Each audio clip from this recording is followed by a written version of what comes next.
Would you like to turn to Luke chapter 10? We're going to be looking at a very familiar passage which you probably know like the back of your hand. And when we come to the very familiar passages, it's easy to go into a sort of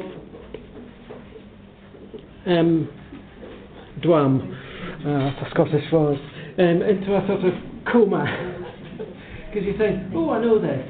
And you just sort of, here's the words, they come past you again, and like, did you say the Lord's Prayer at school, in assembly, and you say the Lord's Prayer at school, and you go through the whole thing, and you've said the word, and it doesn't mean anything, because you've just done it like a parrot, and you haven't made any connection with the words that you've been saying. We can come to familiar passages in the Bible, and the same thing can happen. We'll go into a sort of coma because, oh, I know this really well, and it goes in one ear and out the other ear, and we haven't actually connected with it. And the Lord wants us to connect with His Word every time we come into contact with His Word. And you know, it's living and active, and it sometimes gives us a bit of a kick, because you get something you're not expecting from the Word. The Lord just suddenly highlights something, like Sarah seeing something in a different light. You get revelation of something new. And I think every time we come to a familiar passage, the Lord wants to speak to us afresh and bring something fresh for us in this encounter with His Word. So we pray, Lord, that you would give us a fresh encounter with this familiar story about Mary and Martha. And we've got all our ideas and stuff that we've heard before about this, Lord, but we ask that you would bring us something fresh by your Holy Spirit, and that you would speak to us by your Holy Spirit and bring revelation, that we might encounter you in this Word, Lord. So we ask for help from your Holy Spirit. Amen. I'm just so enjoying being with you this weekend and feeling part of the family. It's wonderful when you come from somewhere else and you find you're part of the same family, and this sort of sense of belonging, and just you give such a warm welcome, and you do food very well. That's really important. To do eating together is a very important thing. Spending time together. So I feel privileged to be here because I sense the stirrings of the Spirit of God doing something new among you. And as I listen to people speaking about what's happening in their lives and what's happening with different people and the new people, names of people and new names, it's thrilling to be here and just sort of an observer of what God is doing among you. He is so good. He loves to bless us. He loves to be among His family. He loves to draw near to His kids. And let's get into the passage. As Luke 10:38, we're on our second one thing passage. As Jesus and His disciples were on their way, He came to a village where a woman named Martha opened her home to Him. She had a sister called Mary, who sat at the Lord's feet listening to what He said. But Martha was distracted by all the preparations that had to be made. She came to Him and asked, Lord, don't you care that my sister has left me to do the work by myself? Tell her to help me. Martha, Martha, the Lord answered, you are worried and upset about many things, but only one thing is needed. Mary has chosen what is better, and it will not be taken away from her. I think there is a gold mine in these 5 verses for us to dig out of. So what I want to speak about is, I want to look at Martha, I want to look at Mary, I want to look at Martha's response to Mary and Jesus' response to Martha. So there's going to be four different parts in this. So we're at this is probably Jesus' first visit to the home of Martha, Mary and Lazarus. He doesn't appear in this story, but he appears in John chapter 11 and 12. Martha is the older sister. She seems to be the one who makes all the decisions, and she has opened her home to Jesus. So it's like he's found, he sent the disciples out and said, you look for the man of peace when you go to a new place, and they'll invite you into your home and eat with them and stuff like that. Well, she's a woman of peace, and she's opened her home to Jesus, and in fact, she made him so welcome that he wanted to come back. the impression from the word is that Jesus came back again and again to Bethany, and it was one of his favourite stopping places. So he must have been made very welcome there. It seems to be that Martha was the practical, hospitable one, and it seems that Mary appears to have been more contemplative and more of a sort of dreamy person, but who knows. So let's look at Martha. When Jesus came for bed and breakfast, he wasn't coming by himself. He's got 12 disciples. So we need to have a bit of sympathy for Martha, because she's opened her home to Jesus, but she's opened her home to the 12 disciples as well. Now, if you've got 12 men, something great burly fishermen sort of men, that come to your house, she wants to look after them, she wants to feed them, she wants to give them good stuff to eat, good stuff to drink. She's got herself in a bit of a tizzy about it. Well, can you blame her? I think she's done a great thing. Martha opened her home to him, but she also opened her home to the 12 disciples, and they must have just taken over the place. And they were lying on all her seats, and they were drinking all her drink, and eating all her food, and they got their feet up, they'd made themselves at home. And she's in the kitchen thinking, how am I going to feed these 13 great big hungry men who've been on the road? So she's got a job on her hands. So she gets a plus point because she's opened her home to this Jesus and his gang of disciples. So that's really good. On the negative side, she's got distracted by all the preparations that had to be made. Can you imagine all the preparations? Can you imagine all the preparations made for this weekend? For all the food to be prepared. So big task to take on, and here's Martha, and she's doing it herself. So some really good things about Martha here. She's got a serving heart. She wants to be a good hostess. She wants to make Jesus welcome. She wants to honour her guests. I had an experience when I was very honoured. I got the chance to go to Mexico once when I was a New Frontiers pastor, and I went up into the hills with 2 or 3 pastors to be with a tribe of Indian people called the Tamil Indians. And the greatest honour they could give to a guest was to give cactus juice.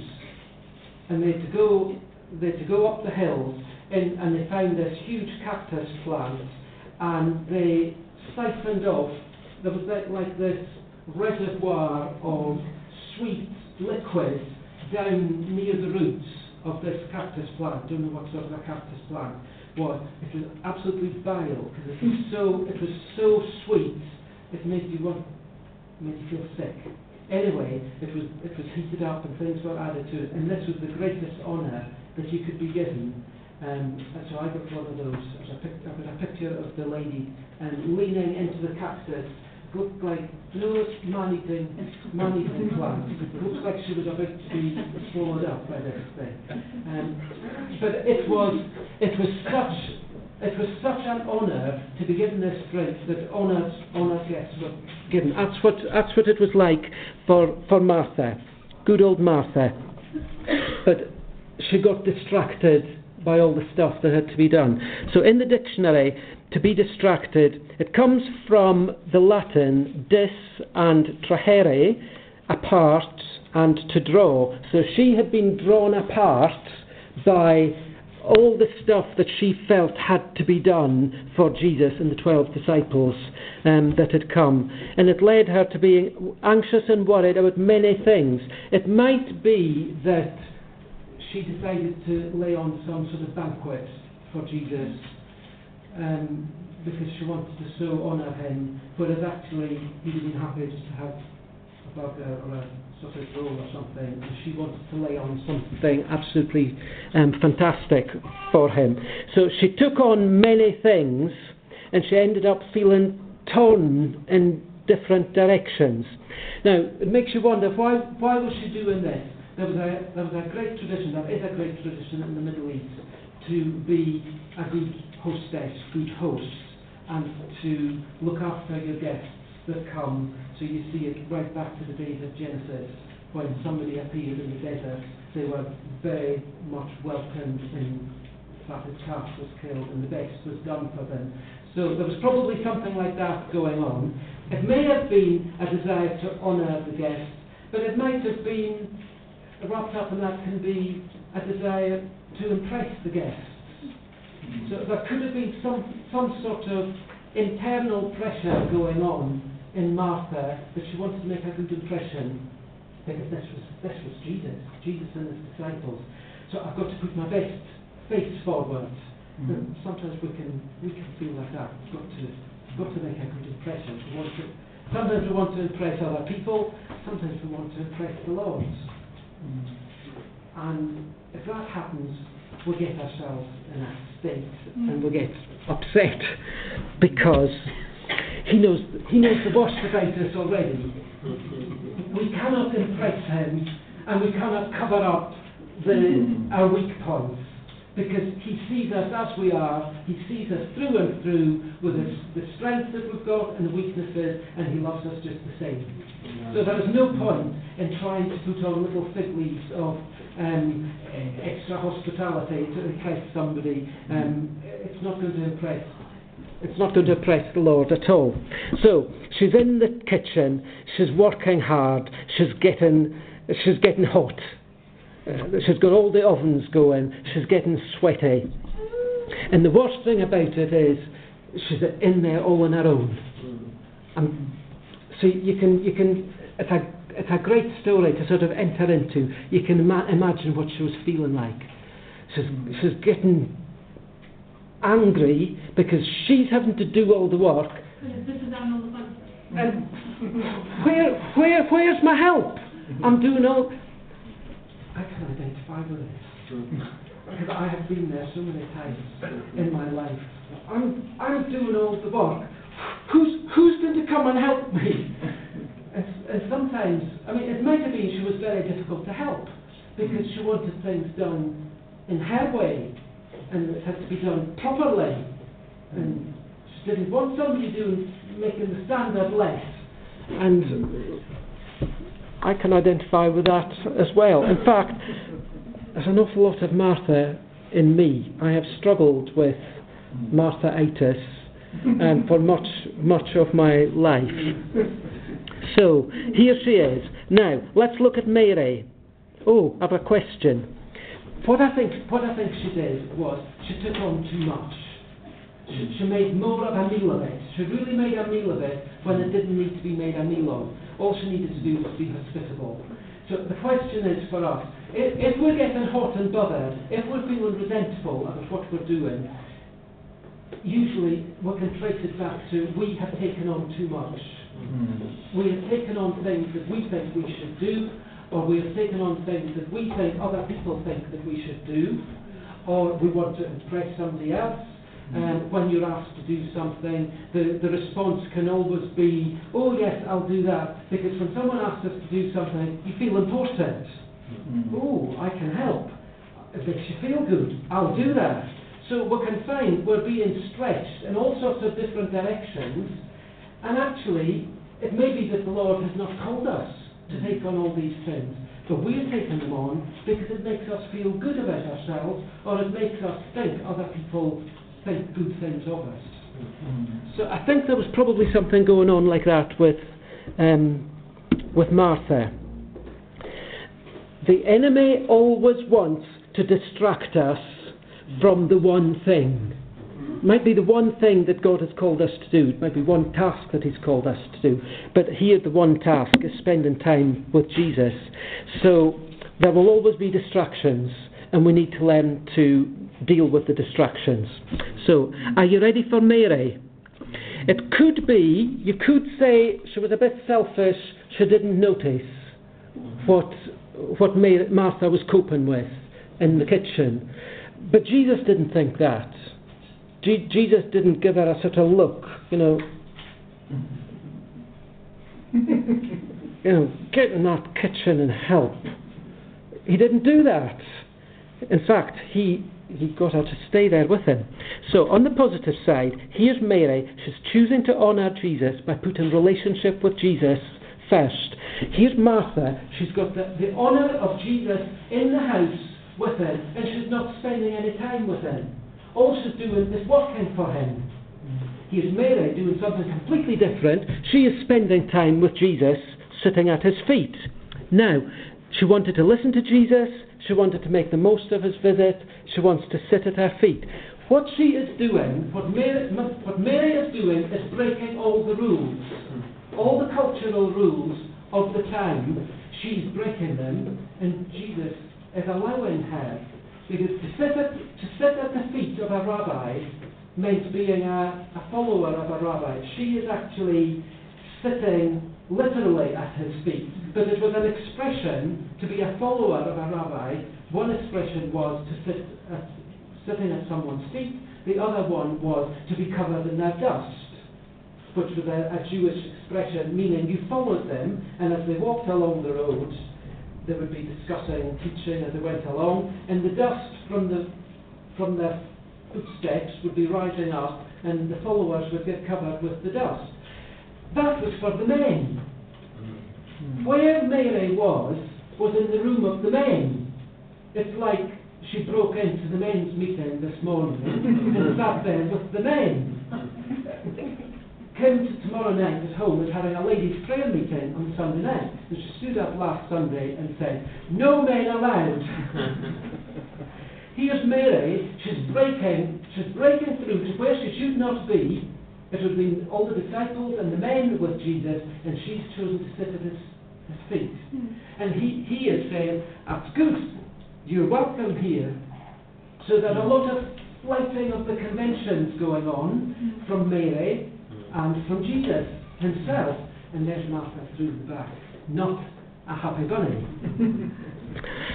So, what she did, she sat at the Lord's feet. So I think this speaks of humility, that she'd taken a place sitting at the Lord's feet. It's speaking about submission to Jesus and his teaching. It's also an expression of her desire to be close to Jesus. So she's sitting at his feet. I don't know if they at this point were reclining a table, so she would have been at the back. She'd have been slightly outside the circle, sitting at her feet. And in John chapter 12, you can read how Mary washed Jesus' feet with the spikenard and her tears. So she was back there again. But she shouldn't have been there. She was in a place where she shouldn't have been. So she's expressing humility. She's expressing she wants to be near him. Jesus, he loves it when we want to be near him. He loves us being with him far more than us doing things for him. It's far more important to Jesus that we are with him and having fellowship with him and listening to his voice. And actually all the doing things for Jesus needs to come out of that. Otherwise, the doing things for Jesus can be us trying to impress him and us trying to make ourselves feel good by what we do. Us being performance-based rather than grace-based. So, Mary's getting it right. Martha's getting it wrong. She wants to be close to Jesus. She was listening to what Jesus said. She was paying attention to his words. And that is really important. Some people, have you noticed, some people are good listeners and some people are good talkers. There's nothing wrong with, we're all different. And God's a great talker. So he loves to talk all the time. He's always talking. He wants us to be good listeners. Are you a good listener?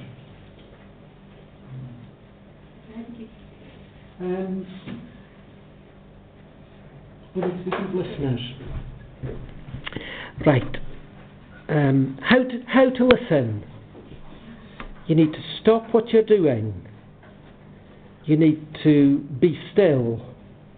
That can be quite hard. Deliberately come before the Lord. Make a choice to come before the Lord We need to position ourselves at his feet in humility, like Mary did. Refuse to be distracted. There are always going to be distractions. Right, what have you got? Turn your devices off, so you're not getting little beeps telling you you've got such an important text come through, or an email or something like that. Turn the devices off. Don't answer the phone. I find that quite hard, to not answer the phone. Not my mobile, the phone. If I'm in the house and the phone rings, I want to respond. Sometimes it's right to not answer the phone. If things come to your mind to do, and they often do, write them down on a piece of paper and then forget about them. Don't start thinking about, I've got to do this, I've got to do that. Bring your anxious thoughts to the Lord and lay them before him. Just lay them before him and listen. Give him your attention. Focus on him. Is this easy? No. It's not easy. It needs to be worked at, because the distractions always come. And to get into the place where we can listen to the Lord can be quite hard, and we need to fight for it, because this is the most important thing. Jesus says it's the one thing is needed, and it's the one thing is to be in a position where we are listening to the voice of the Lord and hearing from him. He wants to speak to us about his love for us, his relationship with us. He wants to speak to us about things that he might want us to do. We need to hear from him. Right.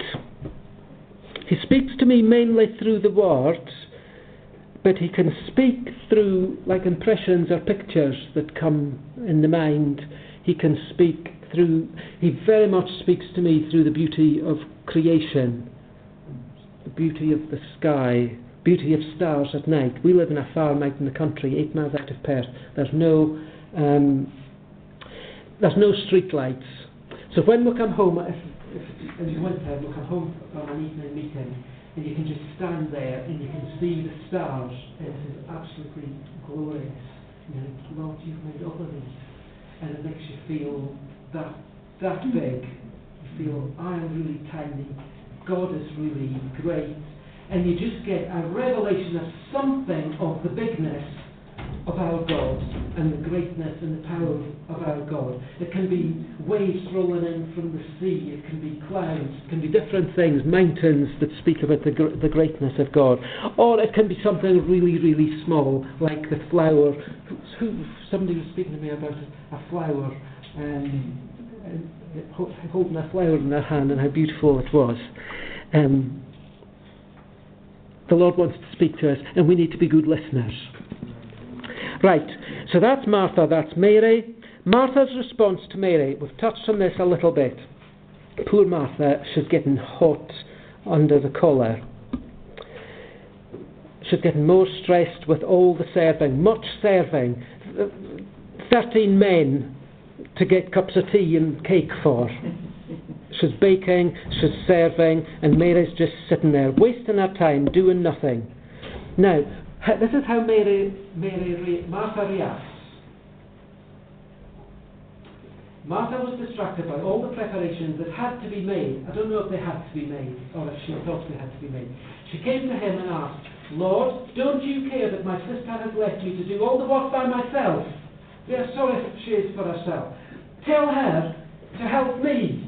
She has erupted, and she has stormed into the men's meeting, was Mary, and she has spoken to Jesus, and what she says doesn't make any sense at all, because she says, Lord, she calls him Lord, and then she tells him what he should do. And she says, don't you care? Don't put me, she's speaking to Jesus.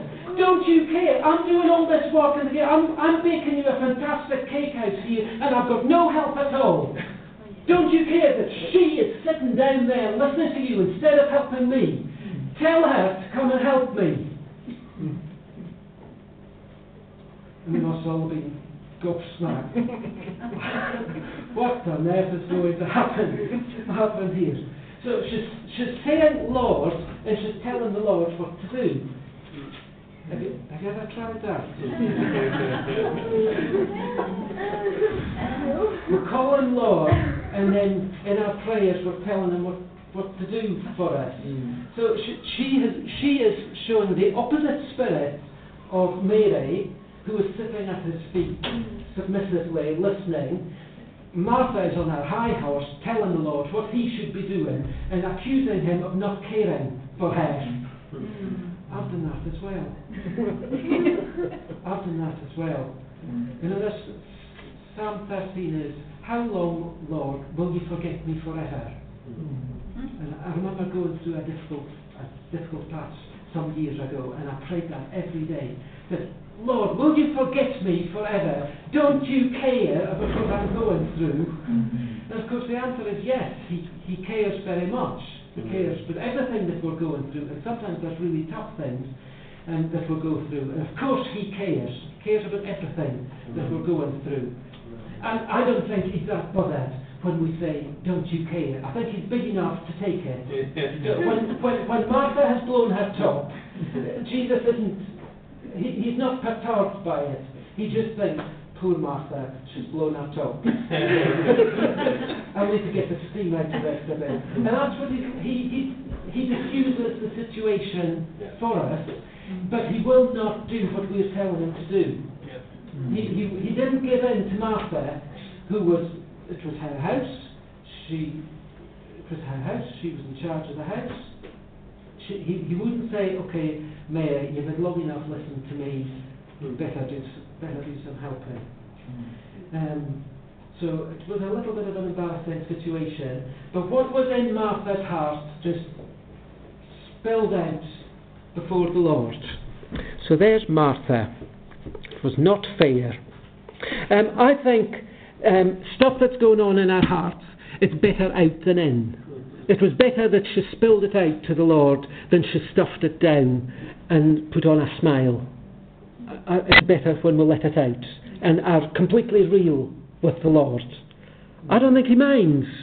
I don't think he minds when we shout and swear a bit in private and we let it out before him. It's far better letting it out before him than letting it out before somebody else. It's far better that she spoke to Jesus than when they'd all gone later on. She got it, Mary. It was all out in the open.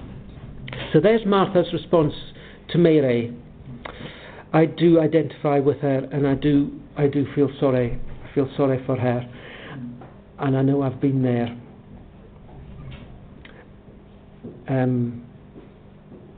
Let's move on. Jesus' response to Martha. I think Jesus is really gentle with her. You know, there's Martha, Martha. I think it's a gentle, sympathetic response that he's given, perhaps with a little sigh. You are worried and upset about many things. I think he's saying, you've taken a lot of stuff on here that you didn't need to take on, and it wasn't really necessary. You've been robbed of what you could have had. You could have had what Mary had, but you chose to do that stuff in the kitchen instead. We could have had a good time together. Only one thing is needed. So many things were pulling at Martha, but Jesus said, only one thing is needed. Mary has chosen what is better. So Mary was enjoying Jesus' presence. She was enjoying sitting at his feet. She was enjoying listening to his words. And Martha was missing out on all of that she could have had as well. The Lord lets us choose what we want to do with our time. It's our choice what we do with our time. Now, there's many things in life that have to be done. Work has to be done. You can't just say, I'm not going to work today. I would like to sit at Jesus' feet all day, so I'm not going. I'm not going to the office today. You can't say, well, I'm not taking the kids to school today. I'm not going to feed them today, I'm going to sit at Jesus' feet. I mean, there are a number of things in life that have to be done because they have to be done. And that's just how it is. But when we're not doing those things that have got to be done, the Lord wants us to choose well what to do. Mary chose relationship with Jesus over service. And Jesus said that's the better thing. Mary has chosen what is better. Whatever we do in the church, whatever we do for the Lord, it has got to come out of a Mary relationship with God. We've got to be able to function as Mary and Martha, do the things that we're called to do by the Lord. But it has got to come, first of all, from our own relationship with the Lord and us listening to Him and knowing who we are, knowing how loved we are by Him, knowing what He's done for us, and knowing what He has called us to do. All of that comes from listening. Mary chose the good portion, as it says in the ESV, and Jesus said it will not be taken away from her. So He didn't send Mary off to help Martha. He said, you just stay here, this is the better place, so you stay here with me. We're just going to look over in John chapter 12, where Jesus is back in the house of Mary, Martha and Lazarus. John chapter 12. Remember yesterday I was speaking about David and his extravagant worship that was misunderstood when they were bringing the ark into Jerusalem. That he danced with this abandonment that was really undignified, and it was really misunderstood by some of the people who were there. I think Mary has got something here of the spirit of David. The one thing, there's a one thing connection between her heart and David's heart. 6 days before the Passover, Jesus arrived at Bethany where Lazarus lived, whom Jesus had raised from the dead. Here a dinner was given in Jesus' honour. Martha served while Lazarus was among those reclining at table with him. Then Mary took about a pint of pure nard, an expensive perfume. She poured it on Jesus' feet and wiped his feet with her hair, and the house was filled with the fragrance of the perfume. You see, they're still in character. Martha is still serving. Good old Martha is still serving. Lazarus was with the men reclining at table, and Mary comes and she's got this really expensive perfume, and she knows what she's going to do. She's going to worship Jesus. And this was really important because this was him being anointed before his burial. One of the disciples, Judas Iscariot, who was later to betray him, objected. Why wasn't this perfume sold and the money given to the poor? So when we are extravagant in our love for Jesus, there's one of the distractions is going to be people who disapprove. And so Michael disapproved of David and looked at him and despised him. Here's Judas Iscariot saying, what a waste. What a waste of this. It could have been given to the poor. He's not actually thinking about the poor at all. He's just thinking, all this stuff's being wasted. He did not say that because he cared about the poor, but because he was a thief, as keeper of the money bag. He used to help himself to what was put into it.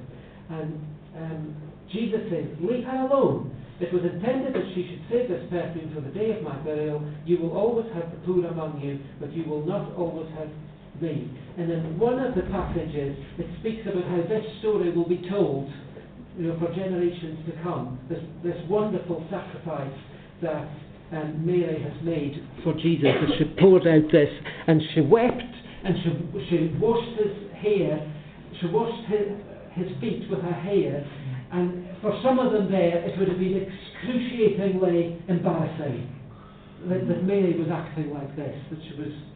But Mary has got something. She's got a love for Jesus. She's got a love for Jesus to the point where she couldn't care less what other people were thinking.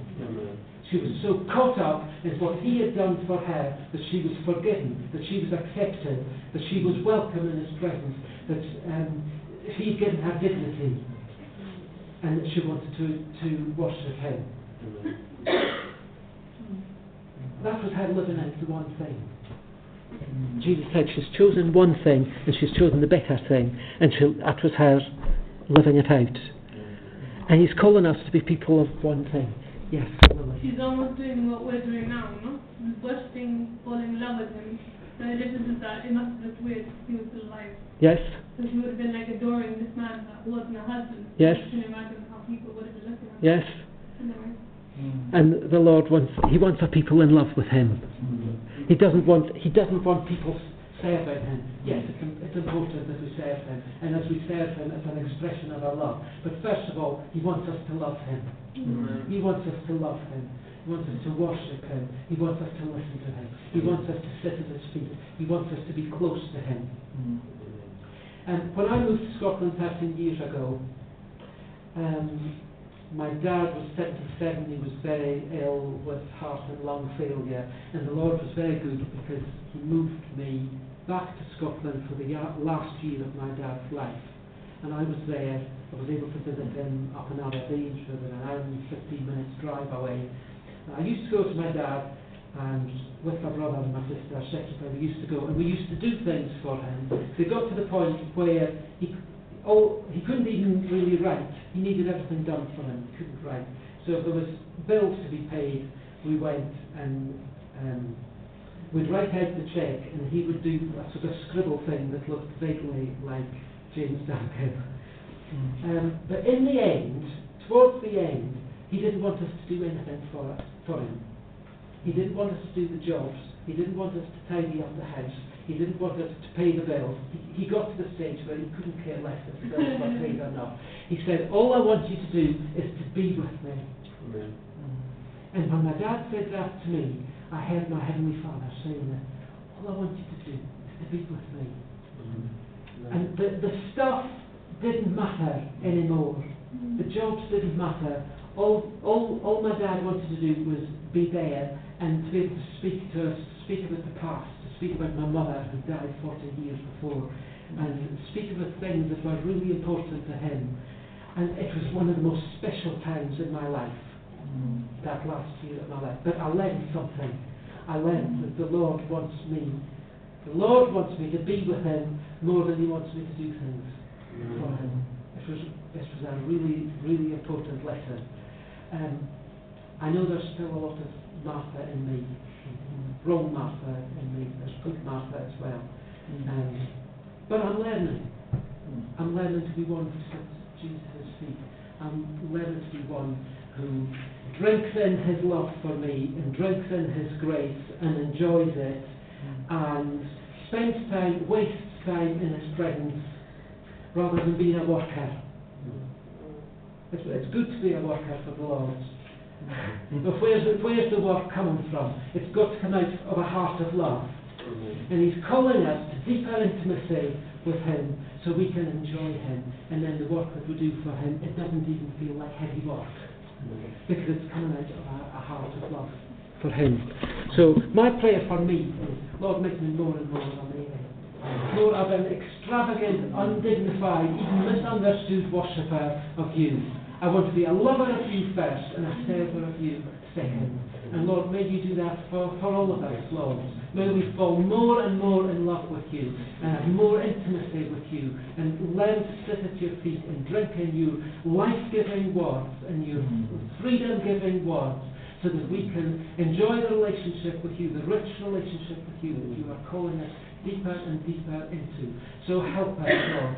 Help us to get the balance right between serving and love, and help us to pursue the one thing like Mary did, so that we can delight your hearts. Yes. Amen.